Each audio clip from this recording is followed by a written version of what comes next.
ചരിത്ര നേട്ടം സ്വന്തമാക്കിയ ഇന്ത്യൻ വനിതാ ക്രിക്കറ്റിലെ പുലിക്കുട്ടികൾ അർദ്ധരാത്രിയാണ് മുംബൈ വിമാനത്താവളത്തിൽ വന്നിറങ്ങിയത്. ലഭിച്ചത് ഇതുവരെയില്ലാത്ത സ്വീകരണം.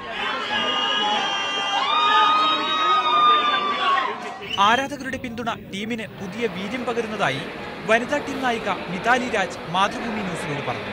I'm happy that the team has done well, and it's been a great tournament for Indian team, irrespective of the result in the finals, because it has created a euphoria in India so that people can sit and watch us play, which hasn't happened before, and because of the team's way of performing throughout the tournament has created this atmosphere.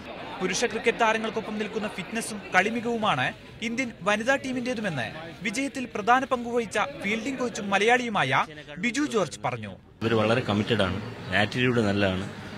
ഏറ്റവും അതിൽ commendable ആയിട്ടുള്ള ജുലൻ ഗോസ്വാമിയാണ്. ഏറ്റവും senior ആയിട്ടുള്ള player ആണെങ്കിലും എത്ര tough training session ആണെങ്കിലും ആദ്യം ഗ്രൗണ്ടിൽ വരും. അപ്പം അങ്ങനെ ഒരു സീനിയർ ആയിട്ട് ഒരു ലെജൻഡ് ലീഡ് ചെയ്യുമ്പോൾ ബാക്കി പിള്ളേർ ഓട്ടോമാറ്റിക്കലി വന്നിട്ടുണ്ട്. ഫുൾ എഫേർട്ട് ഇട്ട് ചെയ്ത് അതിന്റെ റിസൾട്ട് അവർക്ക് കിട്ടുന്നു. മിന്നുന്ന പ്രകടനവുമായി ഇവർ രാജ്യത്തെ കായിക പ്രേമികളുടെ മനസ്സിൽ താരങ്ങളായി ഉയർന്നപ്പോൾ ഇന്ത്യൻ വനിതാ ക്രിക്കറ്റിന്റെ ഭാവി തന്നെ തിരുത്തപ്പെടുകയാണ്. മുംബൈയിൽ നിന്ന് ക്യാമറമാൻ ജോഷി മാത്യുവിനൊപ്പം ജയപ്രകാശ്, മാതൃഭൂമി ന്യൂസ്.